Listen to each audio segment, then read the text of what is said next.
continue improving our fitness by exercising and eating well, patronizing our healthy Ghanaian foods, which will boost our immunity to disease and help us in the fight against the pandemic. When I delivered update number 16, exactly 3 weeks ago, the number of recorded active cases, that is persons with the virus, stood at 1,847. This number, as of Friday, 18 September, has reduced considerably to 507 persons. There are currently some regions in the country without active cases. Greater Accra, Eastern, Ashanti, and Central regions account for some 80% of the active cases. As of Friday, 18 September 2020, the total number of tests conducted is 470,730. So far, a total of 45,258 persons have recovered, and 297 persons, a great majority of them with underlying illnesses such as hypertension, diabetes, chronic liver disease, and asthma, have sadly died. In the face of these encouraging statistics, I know there are many who are wondering why I have not announced a complete return to normalcy in all aspects of national life, because they believe the figures suggest we've turned the tide in the fight against the virus. Yes, our death rate continues to be low, and our hospitals have mercifully not been overwhelmed, as there are presently only 20 severe and critical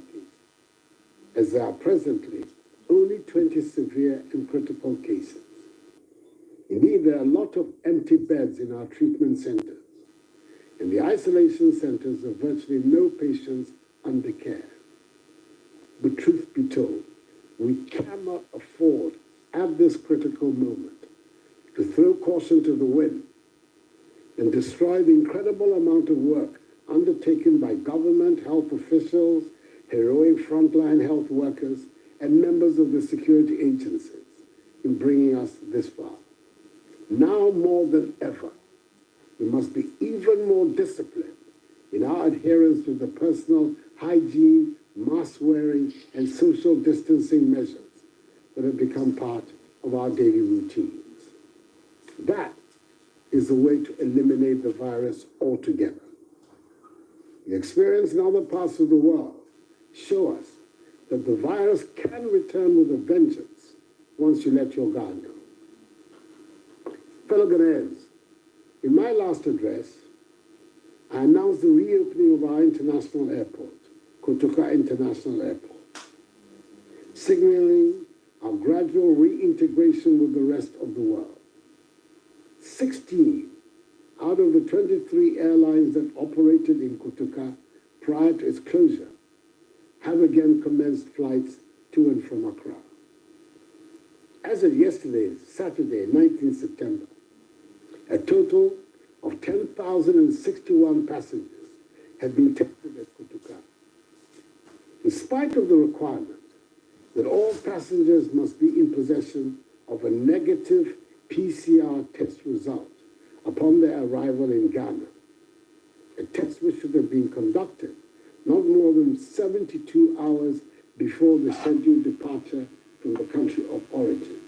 A total of 26 positive cases have been recorded from the tests at Kotoka. Let us pause for a moment and imagine what would have happened if these 26 positives had not been detected and had been allowed to mingle with the population.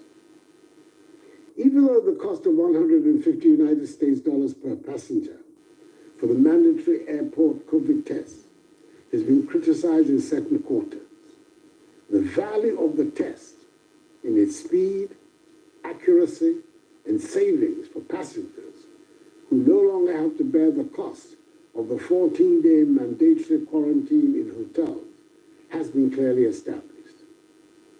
It is worth noting that a lot of people who have experienced it firsthand, the service being offered at our international airport, have praised the country for the innovation and far-sightedness on display at our airport. Let me assure you again that as President of the Republic, I will do everything in my power to protect you and stop the importation of the virus into our country or limit and contain its spread. This is my solemn commitment to you. Fellow Ghanaians, on Friday, 18 September, 561,674 JHS3 students completed the Basic Education Certificate Examination, BECE. SHS3 students also, on 5th September, wrote the last paper of the West Africa Senior Secondary Certificate Examination, WACSE. I am particularly excited at this development because despite the fears and genuine anxiety expressed by some and the criticisms proffered by some in the political space, these students have gone to school, studied, sat, and completed their examinations unscathed. Their forward march in life has not been interrupted. And by the grace of God, the predictions made by some of widespread infections and even deaths did not materialize. I pledged I'll be the last person to put the lives of students at risk, and I express my deep appreciation to all parents and guardians for the trust reposed in me and my government. I pray for the success of the students in their exams. As has already been announced, relevant arrangements and logistical deployments are being made for the return to school of second-year, junior, and senior high school students.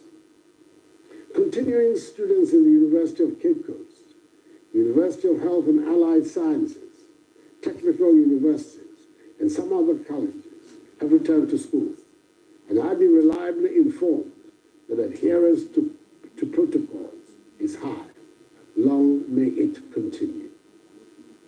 On Monday, 14 September, I extended by executive instrument the mandatory wearing of face masks by another 3 months.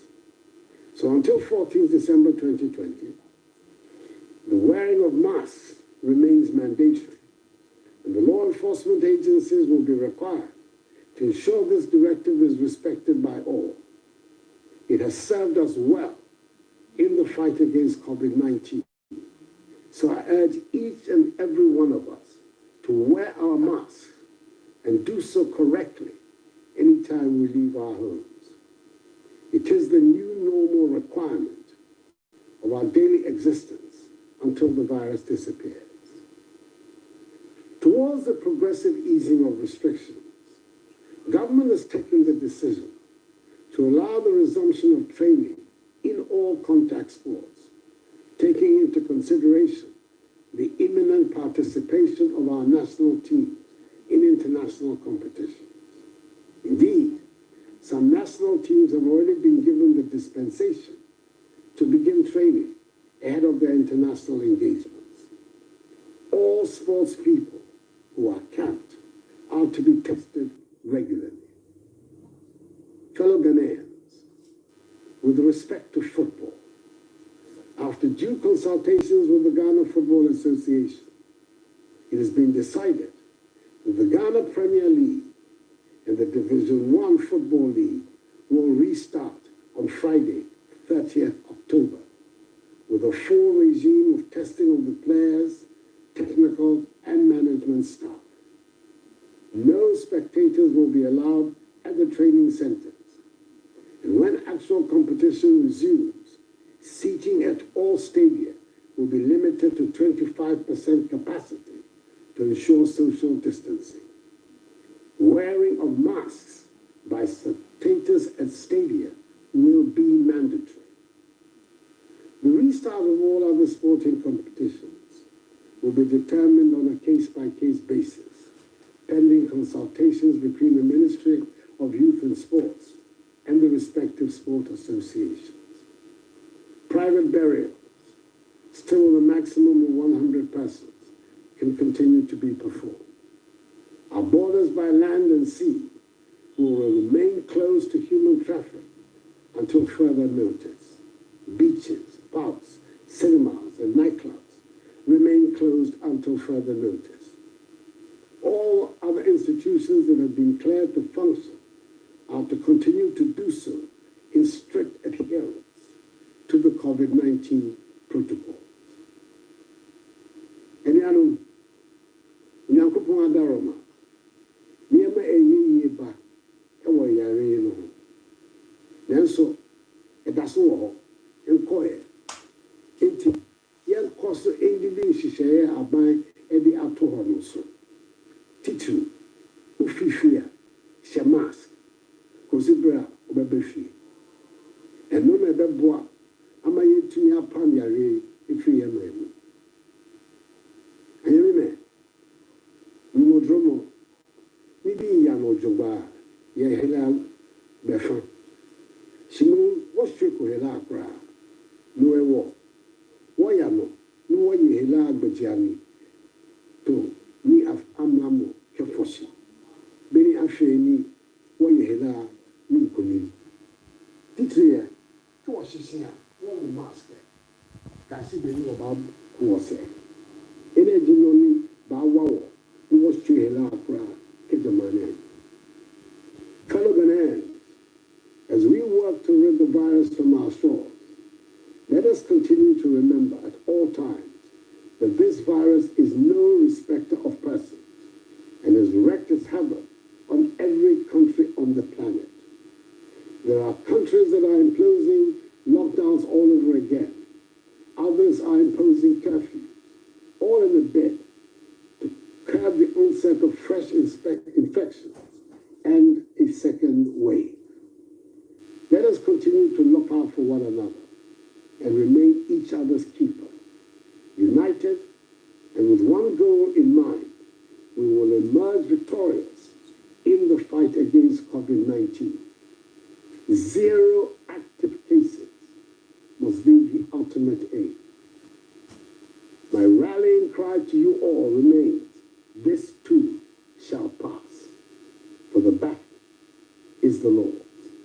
May God bless us all in our homeland, Ghana, and make us great and strong.